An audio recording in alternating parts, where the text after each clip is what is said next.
En fait, la réponse n'est pas une question de gravité, mais bien de géographie. Tout est une question d'emplacement. Pour vraiment saisir ça, on va imaginer le cerveau comme une sorte de carte, où chaque artère est une route absolument vitale. Voici notre plan de match. D'abord, on va poser les bases, avec le concept de réseau vasculaire. Ensuite, on regardera les pannes les plus classiques, on les comparera pour bien voir les différences, et à la fin, promis, on saura lire les symptômes presque comme un neurologue. Ok, alors pour comprendre l'impact d'un AVC, il faut absolument arrêter de voir le cerveau comme une sorte de masse grise uniforme. Non, il faut le voir comme une métropole, une ville incroyablement complexe et hyper spécialisée. Vous avez le quartier du langage, le quartier du mouvement, celui de la vision. Chaque zone a une fonction bien précise, irremplaçable, et tout ce petit monde a besoin d'énergie en permanence pour fonctionner. Et ce réseau d'artères, c'est tout simplement le réseau électrique de notre ville. Si ça lâche, même quelques minutes, les conséquences sont immédiates et souvent dramatiques. Et c'est là que tout s'éclaire. La logique des symptômes d'un AVC dépend à 100% du quartier qui est plongé dans le noir. C'est l'endroit précis où l'artère se bouche qui va déterminer la fonction qu'on va perdre. Allez, entrons dans le vif du sujet avec le cas de figure le plus courant, la panne de courant sur l'autoroute principale de notre ville-cerveau. C'est ce qu'on appelle l'AVC de l'artère cérébrale moyenne, ou ACM. Cette artère, c'est un peu l'assise du cerveau. Elle irrigue une portion absolument immense, tous les grands territoires sur les côtés. Du coup, vous imaginez bien qu'un bouchon sur cette autoroute, ça a des répercussions massives. Et on ne parle pas de petites fonctions, on parle de ce qui nous permet de parler, de bouger nos mains, de sentir une caresse sur notre visage, bref, des fonctions absolument essentielles à notre interaction avec le monde. Ce qui est fascinant, c'est que les symptômes forment une véritable signature. Ce n'est pas du tout aléatoire. Par exemple, la faiblesse touche beaucoup plus le visage et le bras que la jambe. Ça, c'est un indice clé qui crie ACVM. Et puis il y a ce truc contre-intuitif avec les yeux. Ils regardent vers la zone endommagée. En fait, c'est logique. La zone qui commande le regard d'un côté est en panne, du coup, c'est l'autre côté qui prend le dessus et qui tire les yeux. Et si la panne survient dans l'hémisphère gauche, c'est souvent le centre du langage qui trinque. On peut avoir deux scénarios terribles. L'aphasie de Broca, la personne comprend tout, mais c'est comme si les mots étaient coincés, impossibles à sortir. Et l'aphasie de Wernicke. Là, la personne parle, parfois beaucoup, mais ça ne veut rien dire. C'est une sorte de salade de mots parce qu'elle ne comprend plus le sens même du langage.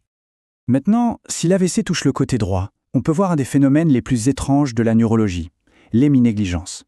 La personne devient littéralement aveugle à la moitié gauche de son propre univers. Elle va manger que la moitié droite de son assiette, se raser que le côté droit du visage. Pour son cerveau, le côté gauche n'existe tout simplement plus. C'est assez vertigineux. Ok, maintenant qu'on a bien compris le rôle de l'autoroute ACM, on va la comparer à une autre artère très importante. Ça va nous permettre de voir à quel point cette carte du cerveau est précise. Il s'agit de l'artère cérébrale antérieure, l'ACA. C'est simple. Si l'ACM s'occupe des flancs de notre ville-cerveau, l'ACA, elle, s'occupe de la grande avenue centrale, de la ligne médiane qui sépare les deux hémisphères. Et quand on compare les deux, la logique est juste limpide. Un AVC de l'ACM, boum, faiblesse du bras et du visage. Un AVC de l'ACA, c'est la jambe et le pied qui sont touchés. C'est une inversion parfaite qui correspond exactement à la carte du corps dans le cerveau. Et comme l'ACA alimente des zones liées à la motivation, sa panne peut aussi entraîner une apathie très profonde, de gros changements de personnalité. Et alors, que se passe-t-il si la panne a lieu pile à la frontière entre les deux réseaux ? On a ce syndrome au nom très imagé. La faiblesse touche uniquement les épaules et les hanches, ce qui donne l'impression que la personne est coincée dans un tonneau. C'est un exemple incroyable de la précision de ce système. Bon, on a vu l'avant, les côtés, il est temps de voir ce qui se passe à l'arrière du cerveau. Que se passe-t-il quand la panne de courant touche le quartier de la vision ? Là, on entre dans le territoire de l'artère cérébrale postérieure, l'ACP.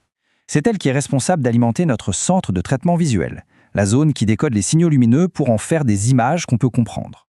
Et là, la conséquence est directe, brutale. La personne perd la moitié de son champ de vision. Si l'AVC est à gauche, tout ce qui est à droite disparaît. Pour les deux yeux en même temps. Le monde est subitement et littéralement coupé en deux. Bon, on a vu pas mal de choses. Comment toutes ces pièces s'assemblent ? Quel est le principe fondamental qu'il faut absolument retenir de tout ça ? C'est ça, l'idée centrale.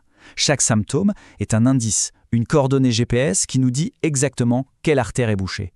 Une jambe faible, des mots qui ne sortent pas, un champ de vision coupé, tout ça, ça dessine la carte de la panne. Le raisonnement d'un médecin devient alors une vraie enquête, presque un travail de détective. On part du symptôme, ça nous mène à une zone précise du cerveau, et on sait que cette zone est irriguée par une artère spécifique. En suivant cette chaîne logique, on peut souvent deviner où est l'AVC avant même d'avoir fait un scanner. Et au-delà du diagnostic, comprendre ce réseau, ça nous aide surtout à saisir à quel point la réalité d'une personne peut être complètement bouleversée, et de manière très spécifique, juste à cause d'un tout petit caillot dans une toute petite artère. Et tout ça, ça nous laisse avec une question assez vertigineuse. Si le langage, la vision et même la conscience d'une partie de notre propre corps peuvent être éteints en coupant le courant à une petite zone, qu'est-ce que ça veut vraiment dire sur la relation entre notre esprit et la matière, la biologie de notre cerveau? La question reste ouverte.